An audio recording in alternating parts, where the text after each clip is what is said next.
Greetings, nerds. This is SNN Nerd. I'm your host, Sarah Belmont, and with me, as always, is our Mr. Producer, Will Polk. How are you doing tonight, Will?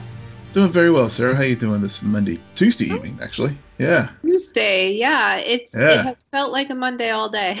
Yeah, it has. In a weird way, it has felt like a Monday. Actually, my life has felt like an episode of Mr. Robot. Which one? So I don't know if you saw in the news about the big cyber attack on the fuel pipeline that provides like a major source of fuel for the eastern United States. And so I just, I was looking at it. It happened over the weekend, and it was like on 5/9, and I couldn't help but think about remember 5/9. Right. Yeah. It was just the weirdest thing where it felt like life was imitating art. Yeah, I'm sure that later it's going to come out how many people went and watched old episodes of Mr. Robot. Just like when the pandemic started, everyone was like, what was that movie called? Oh, I know which one you're talking about. It's Dustin Hoffman. Yeah. Oh my God, I'm like blanking on the name. Yeah, I know which one you're talking about, and another one I was thinking about was the one with like Dustin Hoffman, and it was in the mid to late 90s. The one. Yeah. There's that one, and then there's the Gwyneth Paltrow one. But we're not here to talk about either one of those things because that was so 2020. Yes. We actually have some 2021 news, and I'm going to start off with the headline not because Will listed this first, but because I haven't actually watched this. But Stranger Things season 4 dropped a teaser trailer, and again, I have not watched it I don't know why, Will. Yeah. Just haven't. Yeah, this was one from I guess middle of last week where I believe they dropped this particular trailer, and it really didn't say much. I mean, you probably read about it, I'm sure, on Twitter, where they basically look like they're back at the Hawkins Research Laboratory, and it goes to a room where 11 is apparently held, and it has a little clock. Hawkins Laboratory is closed until 9 a.m. or something like that. But it didn't have a release date or anything like that. It had a lot of visuals and blood splatters on the wall.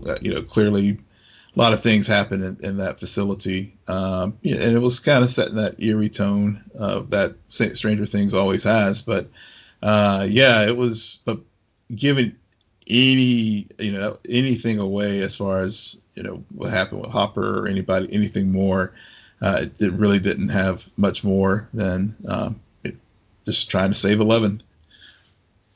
Yeah, which I think maybe that's why I haven't really remembered to go and check out that teaser trailers, because everyone came out with the same kind of overview of, oh great, it's another season about 11, which is sad because I remember, and it's also sad that it's been so long and I haven't really missed Stranger Things. Like I haven't been wondering when are we going to get the next season. Right. Even though I really liked the third season. I think both of us really liked the first and the third season. The second season, it's not that it's bad. There was just so much 11. Yeah, true. So much 11. Yeah, very much so. And that's some of the criticism of the show is they rely so much on that character to a detriment. And so this teaser isn't really making anyone like, oh, they're doing something new. Right. And it seemed like it was an origin story with the way the trailer was presented. So, and of course now that, Millie Bobby Brown is well into her teen years now, and all. I just wonder if they'll have, if it is an origin story, clearly they'll have another actress play 11 from a younger age. But yeah, again, I think there were so many things you could read into that. But of course, Hawkins' lab is closed, as we know from the third season. So that definitely leads credence to it being a flashback to to an earlier time, perhaps. Yeah, perhaps. Speaking about origin stories, or just another story of a challenging young girl, Miss Marvel has finished filming the show's season in Thailand, and we're expecting that to drop this year or early next year. Right now, currently, they are planning on dropping it late 2021. So, but but that could always change because I know Hawkeye is also supposed to fall later this year. But maybe they'll do like what they've done with WandaVision and Falcon and Winter Soldier, where they'll have them back to back. Maybe time frame, maybe a November, December kind of deal, or I guess late September, and maybe a break, and then go into December and maybe bleed over into next year. Yeah, I'm hoping they're looking at something marvelous every month. You got your movies that are starting to come back, and then you got these TV shows. But this is another thing. We haven't had a trailer yet, so I'm still not sure what to expect. But I mean, the shows just have been so great so far that I'm sure it's going to hold up, or it's going to do what it's supposed to do. Yeah, I completely agree. We really haven't had, like you said, no trailers. We did have some set photos that showed Miss Marvel in costume, and of course, as last week we got the Phase 4 trailers, which did release the name of Captain Marvel 2, which is the Marvels. So so we have had some things around this film, but and of course we were introduced to grown-up Monica, who will also be in it as either Photon or Captain Marvel herself. So we'll we got this thing could go so many different ways, but I am looking forward to this because, like you said, I mean, out of the gate, Marvel on Disney Plus has been very strong. So can't imagine it not continuing that momentum moving forward. Yeah, and I think that MCU has learned, or Marvel has learned, they like to mess around with their release dates. So that's why the fall still seems a bit unclear, maybe, because even Loki had a last minute date and it's now moved up to June 9th. Yeah. Wednesdays are the new Fridays. I really liked Friday, but I'm not mad at this because I feel like Wednesdays we kind of need a pick-me-up, and we need something to kind of remind us that the end is near.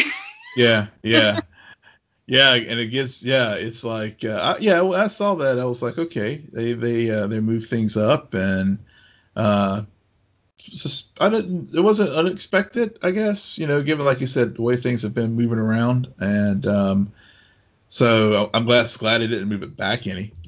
So that seems to be the trend lately, but for obvious reasons. But this is good, and there'll be a lot of tired people going into work on Thursday morning. But hey, it's all good. Yeah, it's all good. Other unexpected news that isn't on our rundown, but I think you even wanted to potentially talk about. So they canceled the Golden Globes. Yeah. And that's it.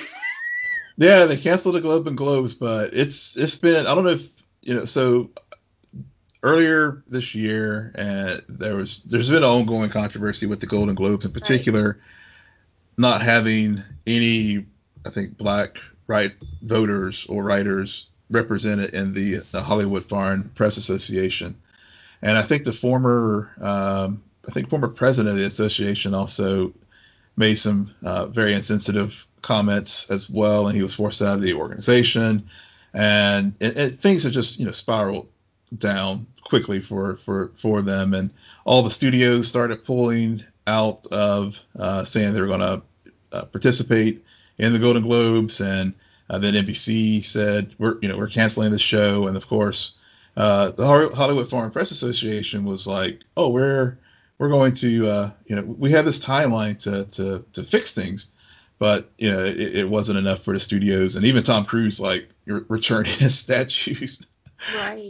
for in solidarity with the movement and stuff. So yeah, the Globes are NBC was like, yeah, we're canceling it. So we'll see how if somehow it Just when you thought yeah award season couldn't get more strange. yeah yeah Or maybe this was a good thing because it'll give more credence to the SAG awards. yeah I think I always felt like why people never really paid attention to the SAGs is because you have the Golden Globes and the Oscars, and everyone always claims Golden Globes are best predictors of Oscars.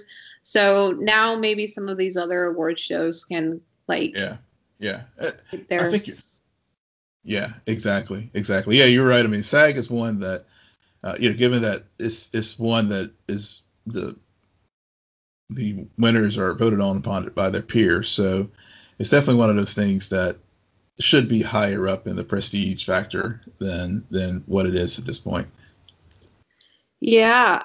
The last bit of news we have to cover is Venom 2 trailer. Let There Be Carnage dropped. Will, are you going to see this movie? No. I still haven't seen the first one. Oh my God. Well, at least he's honest, ladies and gentlemen. At least he's honest. The funny thing is, I remember liking the Venom trailer, and then I didn't end up seeing the movie. I still haven't. And I feel the same way about this movie, is where I'm like, that's not a bad trailer. Like the trailer. Probably not going to see it. Unless there's one exception, because this always, with these movies where I'm like, that's probably going to be disappointed. If people come out and they're like, no, it's actually a really good movie, or it surprised me, or something else, I'm gonna have to go see it, because I do succumb to peer pressure. I do. Yeah, I hear you. Like you, I was entertained by the trailer. I mean, I thought it was pretty funny with the how it starts out. The symbiote making breakfast, and it seemed like a horror comedy or something. The way they marketed with this trailer, but I don't know.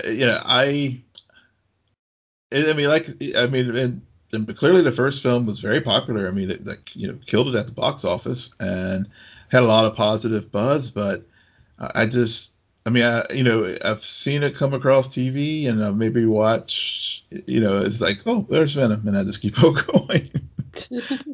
I just don't know. It's just, for whatever reason, it's just I mean, it's just not a film that has really like, oh, I must see this. And I really like the character Venom. I know you and I've talked about the Spider-Man, cartoon from back in the 90s that was like so good, and it had the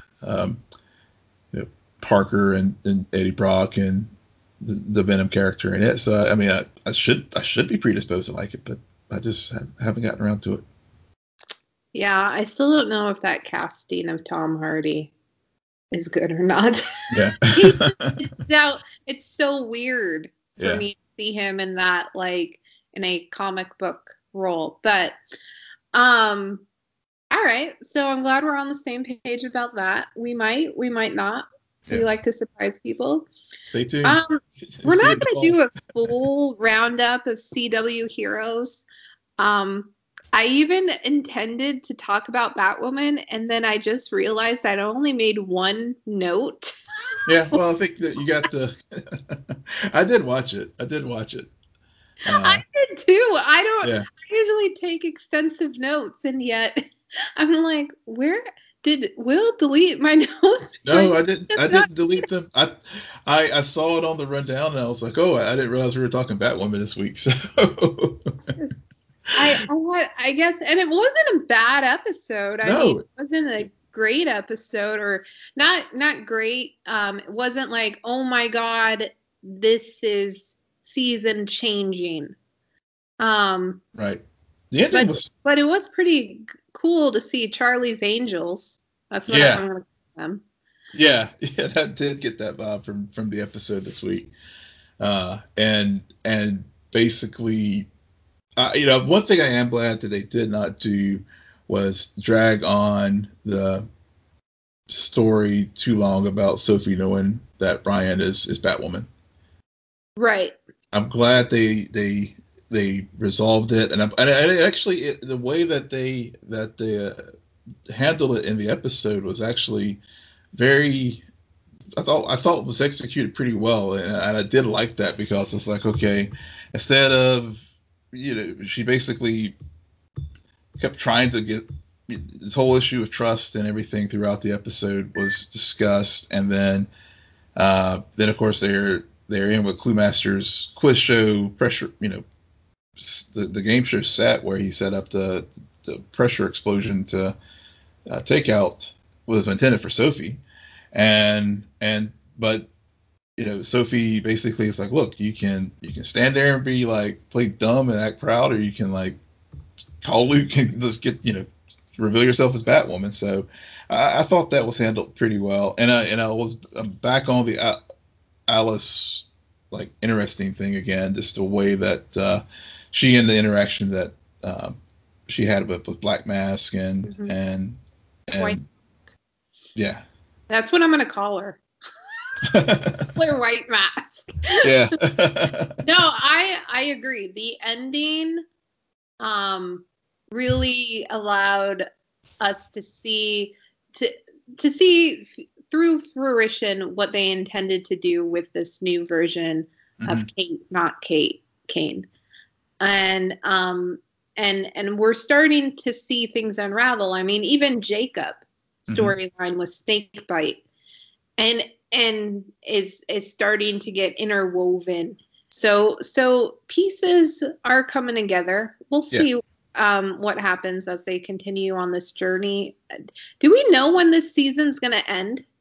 I think they will go through the summer, so I don't think they're going to take a break from here on out, unless maybe for Memorial Day. But beyond that, I think they're going to end in June. Okay, end in June. Yeah. When you said the summer, I'm like, they're going to go all the way through August? No. No, that's not. Yeah, August is when Stargirl returns. So okay. Yeah. Okay. Speaking about other CW shows, though, I've been keeping up with The Flash, or so I tell myself. I watched last week's episode, and then yesterday when I was looking at the rundown, I thought to myself, "What the heck happened on The Flash?" And then it dawned on me, oh yeah, the Frost episode, Justice episode. How do you feel they dealt with the accountability? So I had a problem. I think whenever we were pondering a rundown for this week, I was like, I think I had things to say about this. Because the accountability dramatics that Team Flash was going on and on about, and the morale and trying to be on their moral high horse. I couldn't help but go back to think about Joe West's speech. I think it was either season 1 or 2, where he called them out about having their illegal holding facility in Star Labs, right? With all the metas.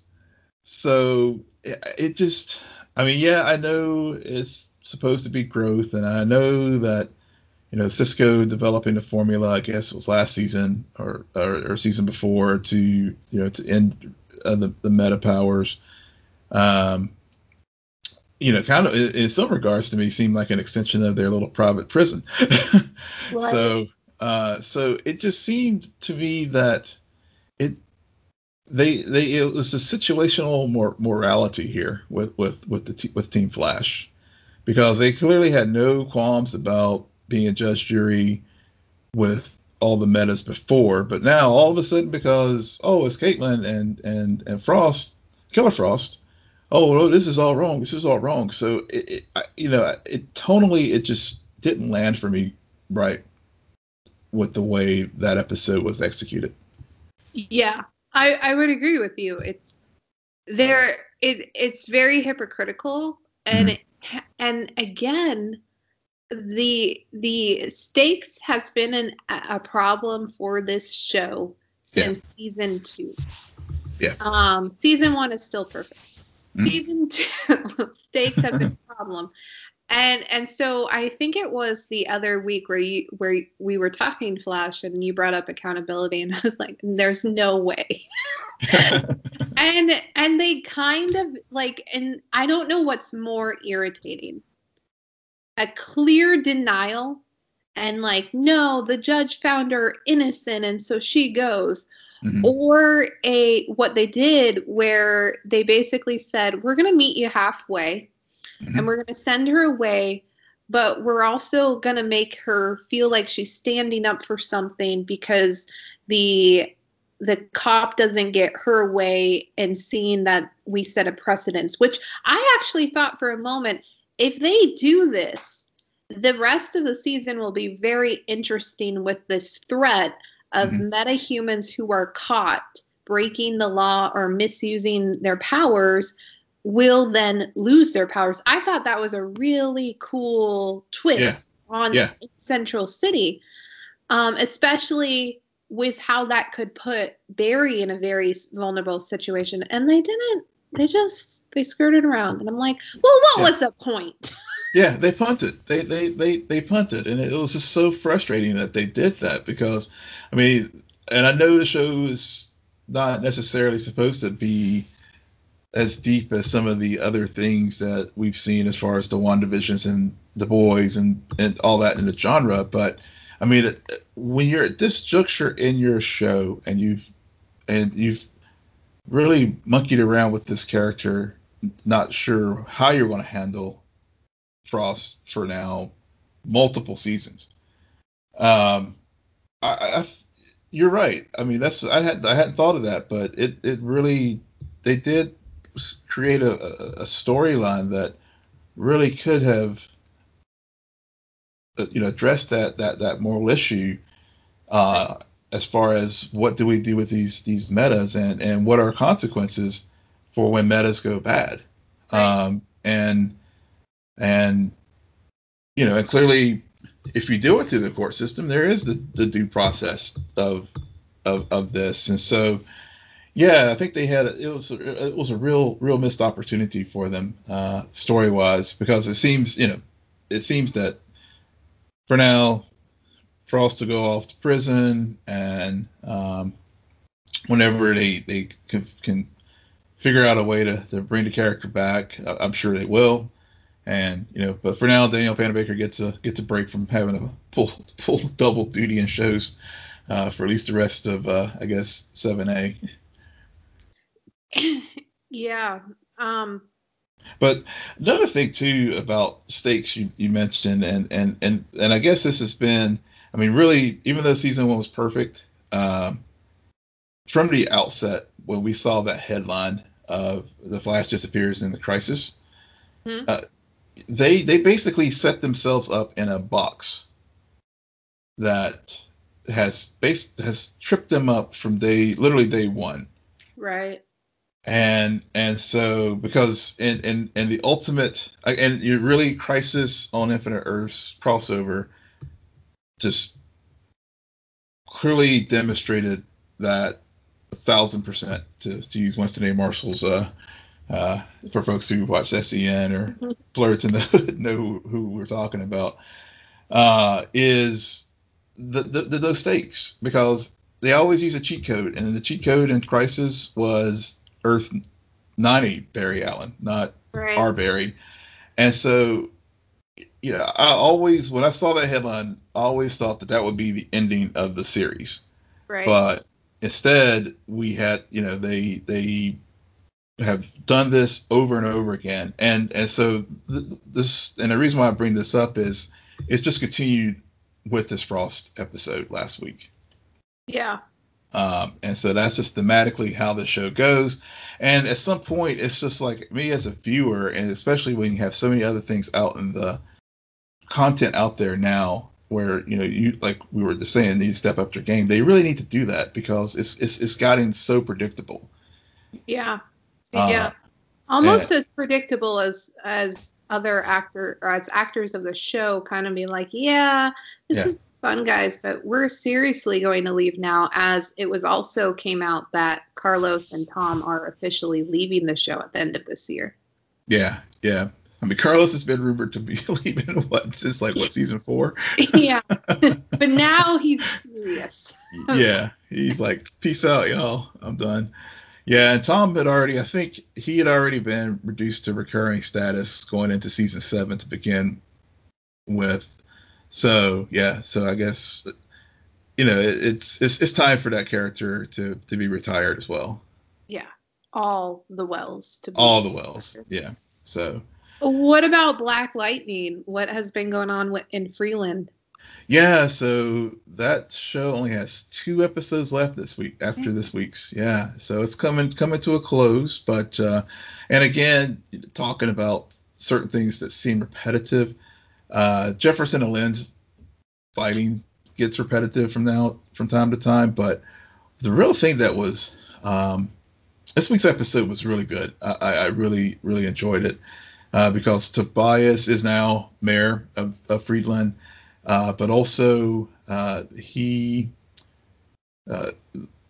they had a dampening field to dampen all the powers, and so they reintroduced Khalil, Painkiller, back into the show, so he wasn't impacted by it, and they figured out that the Looper, who was a character that they introduced early on, I think it was in season 1 or 2, was behind some of the controlling of the metas and dampening of controlling of the people who basically set up the Pierces to be arrested for Jefferson for fraud, for allegedly stealing money from Friedland High and Lynn doing civil rights violations.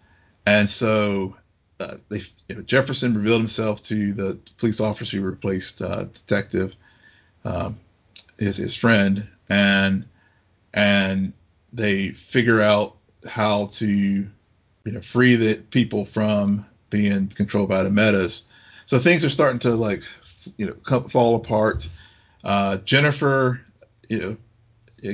again loses someone in this episode. She had made friends with another kid at the high school, and they were out on a date, and Tobias, his latest hench person,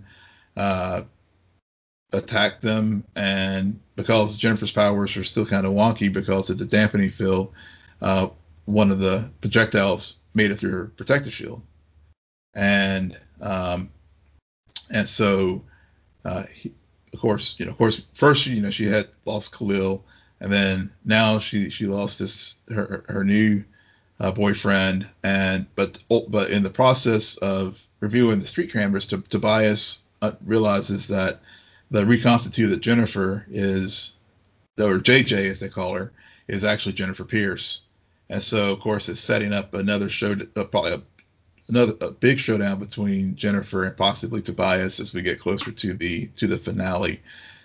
So they're definitely wrapping up a lot of threads, and when I realized it was only 2 episodes left, it's like, dang, they have a lot of story that they've got to wrap up in these last 2 episodes. But overall, for final seasons, they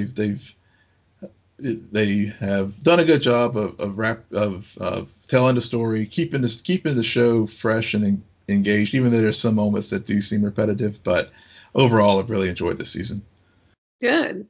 Yeah. It hasn't. Again, the comparisons between Black Lightning and the Flash, and sometimes it's good to make an early exit. Yeah. Yep. Even though I know ratings call CW to cancel it, but I think they are ending at a good place. Yeah. Now for a show that it's very interesting that A, we watched it, B, Will binged it before I had even watched the 2nd episode. But Netflix dropped Jupiter's Legacy over the weekend. I think it dropped a few trailers wasn't getting a whole lot of buzz. But because I'm a very competitive person, after Will like bragged about him binging it, I of course had to binge it. And I'm glad I did. It's also a short season, only 8 episodes.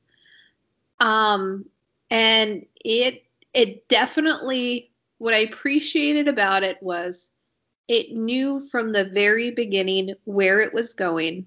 Mm-hmm. And it balanced a mystery with family drama that parallels like Shakespeare in context of this comic book genre. And I have a note on here of like, how do you best describe this show? Because it's not Watchmen, it's not The Incredibles, it's not Superman and Lois, but it like has bits and pieces of each one of those. Yeah. And it's just, I mean, some of it, sometimes it's very contrived, but sometimes you're just like, whoa, they're going on all cylinders right now. Yeah, yeah. Yeah, I think whenever I was in the process of binging it, I just, was checked in with you, see how you were coming along with it, and I was like, yeah, it feels a little derivative, but right.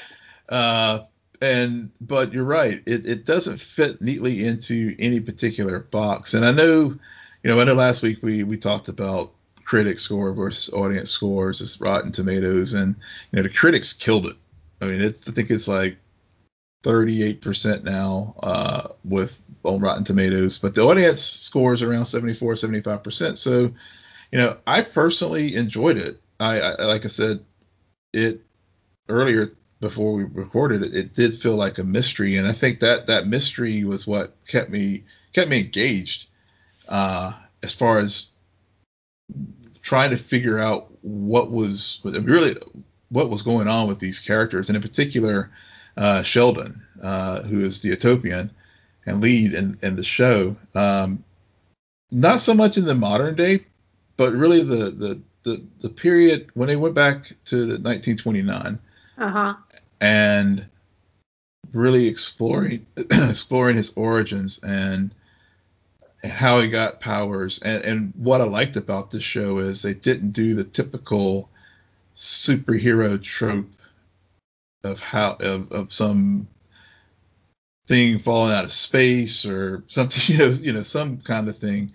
They did have the tragedy, which was the driving force, but the tragedy actually served the story as far as him trying to figure out what was all going on, because again, it wasn't like this his father committing suicide was drove him to be a superhero. Right. It was more like everybody, he was like, what the heck's going on? Yeah. It took a lot of those familiar beats and kind of twisted it where it wasn't enough to make it think, oh, this is really new and refreshing, but it just twisted it just enough to make it feel like familiar. Yet at the same time, they're clearly doing their own thing. Yeah. They are the flash. I wasn't expecting the flashbacks. I thought I would get tired of them. The episode where I suddenly was like, I need to watch the rest of this was the 3rd episode, all about George. Yeah. I found that to be such a compelling episode that just built on a lot of threads where it's like, okay, I have to see how this ends. The ending honestly kind of let me down just a little bit.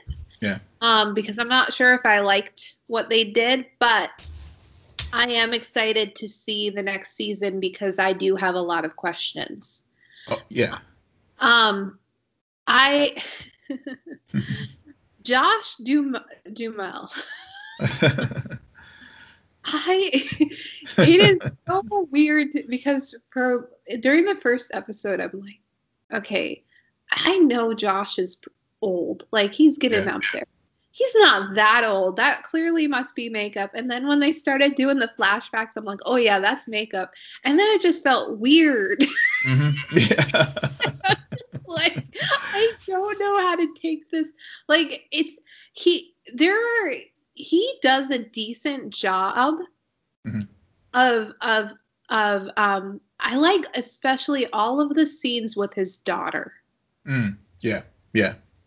I think that's when he really got to escape into the character, because those moments were probably the most vulnerable for that character. And so it really was him, less him kind of pretending to be this character, and I guess more of an opportunity to act than in other moments. Yeah. But the actor who plays his brother really stole a lot of scenes. Oh yeah, Walter and George. It's hard for me to figure out which one of the two. It's like 1 and 1A as far as my standouts from this show, this season. Because from the moment we are introduced to Walter and I really think the scenes that stick out to me is whenever he was trying to tell them not to.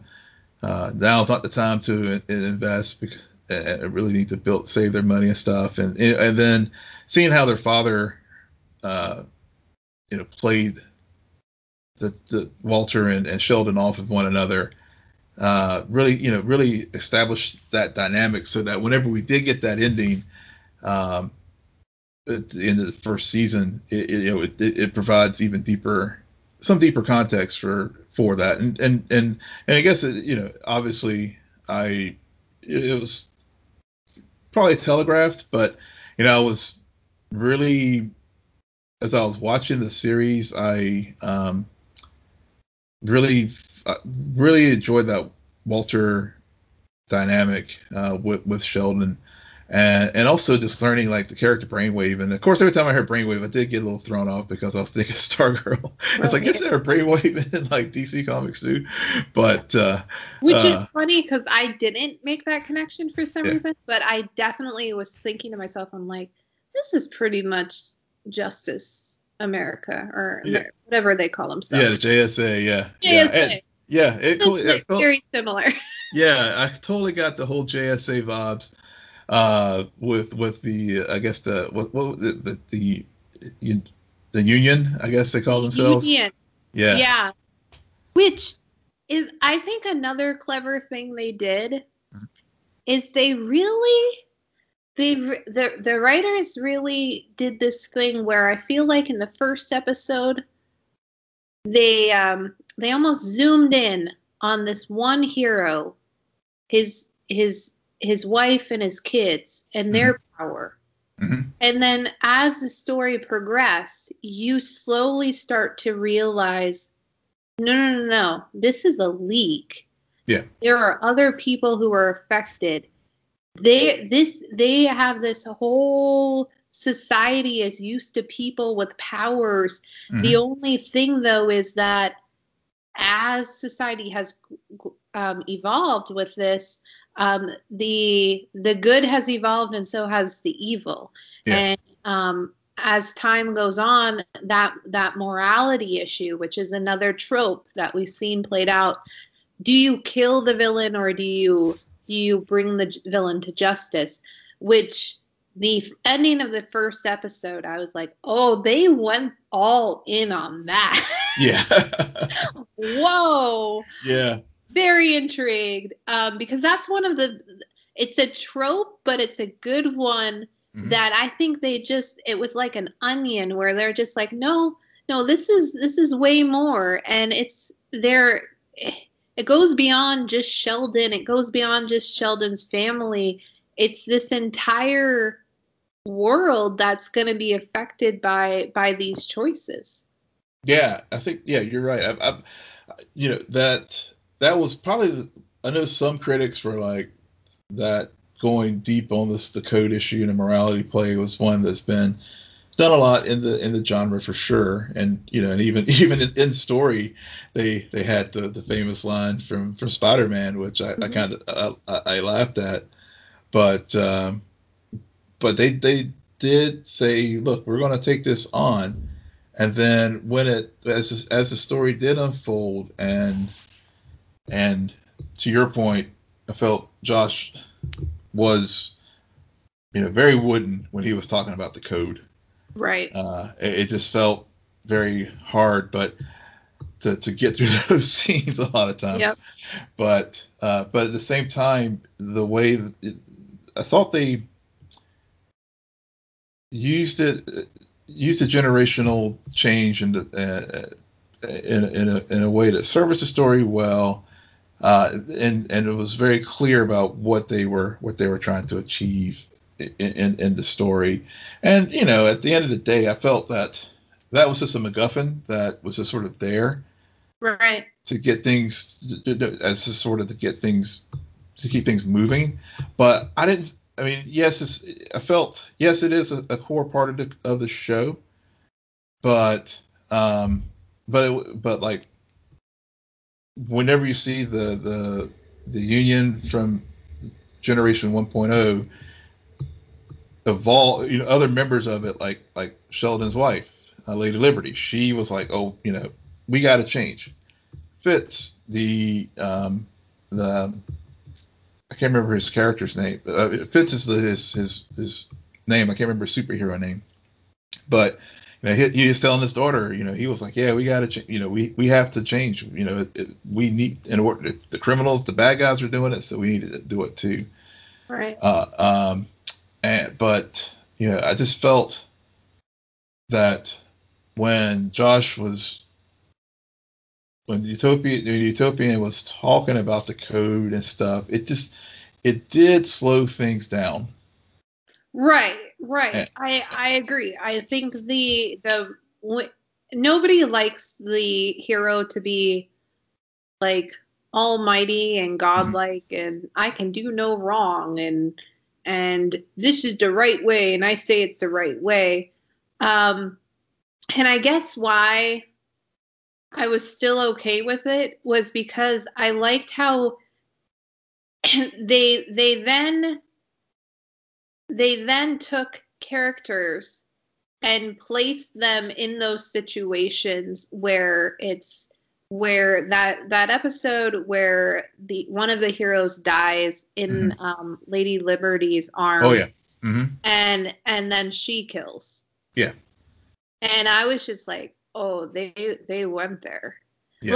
Like normally what the show does is it goes on and on about the code, and then the hero finally realizes that he was wrong, and then he but he doesn't break his code or whatever, or but no, it was about his family around him breaking the code and how that affected him. Yeah. Which is something we don't see. Like, that's why this is in a way is a rated R version of The Incredibles, because it's one thing just to be a hero and to grow up taking those risks and making those choices. But now you have your entire family, so your wife and children, who are not only at risk, and you're trying to protect the world, but when your wife's or son's life is on the line, what code really exists? And I think that's hopefully what they're going to explore more a little bit in the second season, is because I think there's going to be some hard choices for the Utopian in the season. Yeah, and you're right, because they did use his family as a way to as the ones to break the code, something that under his household. I mean, it's one thing if it's another character, but when it's people, he two kids that he's raised, one, and that's the other thing too that I like, that just seeing how the code sort of shaped things in his own house. Yeah, because you had his son Brandon, who was wanted to, follow in his father's footsteps. And then, of course, you have Chloe, who I thought was another character I liked as well. Just the typical rebellious teen, child, and go out and does her own thing. But then how she has to deal with being the kid of the utopian, and how she dealt with that. Like whenever the guy was hooking up with her, first he seemed all innocent, like, just really just wanted to get to know her as a person. But then after, the morning after, he's like, hey, can you put a word in? and get it really was like, to me, it was one of those things like got into the access and celebrity of superhero that we see in The Boys, for example. Right. And how Chloe basically was just trying to run away from all that, even to the point where she doesn't have a crazy superhero name or costume or anything like that. So, the show really hit on a lot of good things, and opened up a lot of interesting places where they can go for hopefully a season 2 if they get renewed. Because the other thing that I thought too, that to your point with the choices, is at the end of season 1, mm-hmm. in the final episode where he's facing off with Dark Star mm-hmm. or Black Star. About to say Dark Seed, but anyway, he had that role choice with trying to save Brandon or hold on to the code. Right. And there was an assist that kind of gave him a cheat code so he didn't have to make that choice. Right. Oh yeah. They yeah. So I was a little miffed about that in some regards, but at the same time, I'm like, well, clearly they're going to have to go to season 2, and they're going to, if they solve the answer right then and there, then that's it. We don't have a season 2. Right. I mean, this show is. I mean, it very much felt like half of a season. Mm-hmm. And that's why I really want to see season 2, because there's a clear trajectory here, and I want to finish the rest of the story because I think we're at a halfway point to you. Yeah. Because I thought the same thing. That being said, I was also kind of just like, okay, let's get back to the more interesting fight that's going on with the mind. Yeah. that was a lot more interesting, and turns out a lot more to the plot of the show. But yeah.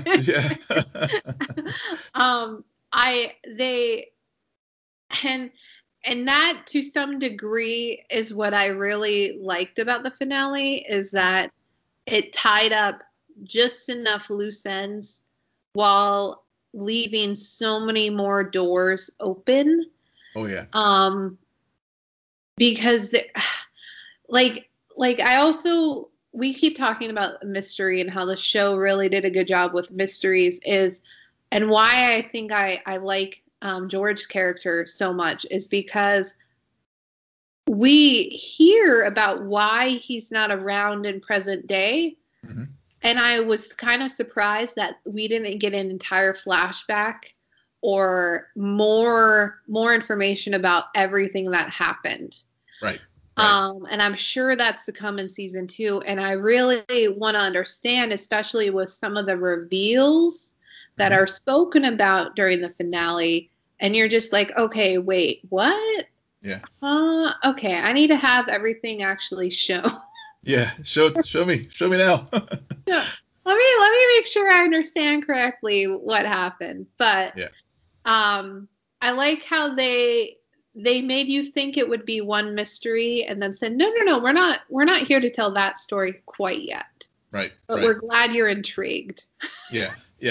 And I think maybe that's why some folks just did not like it, because we got the mystery kind of thing with, or people try to build the mysteries with for example, WandaVision, and it's a known universe and known characters and things that, oh, it's got to be such and such person, or it's got to be this, that, or the other. For a lot of people in the genre, Jupiter's Legacy is not one that, it's not a house.